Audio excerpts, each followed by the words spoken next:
farzandingiz pochimchka yoki 1-sinfga chiqayotgan bo'lsa, bizda juda ham chiroyli qiz bolalar uchun mana shunaqangi soatimiz kelgan. Buni ichiga sim karta qo'ysa bo'ladi. Buni qolgan soatlardan afzallik tarafi zaryadkasi magnitli, ya'ni USB bo'lmaydi. GPS aniq ko'rsatadi. Menyularni qarasangiz, rosa chiroyli qilib ishlangan mana.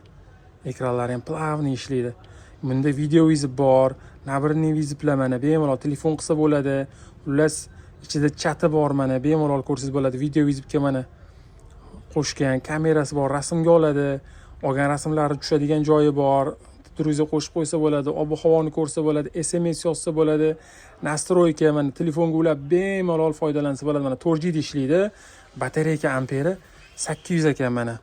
Ko'p soatlarda unaqa bo'lmaydi. 300-400 amper bo'ladi. Mana bularda 800 eng zo'r hozirgi paytda batareyka 8 hisoblanadi. 8 dan balani yo'q deytskiydi. Ya'ni bu bir kunga bemalol borib kelishga ketadi. Mashina chet qoraligi ham bor bizda. O'g'il bolaga, qiz bolaga qarang, rosa chiroyli ekan.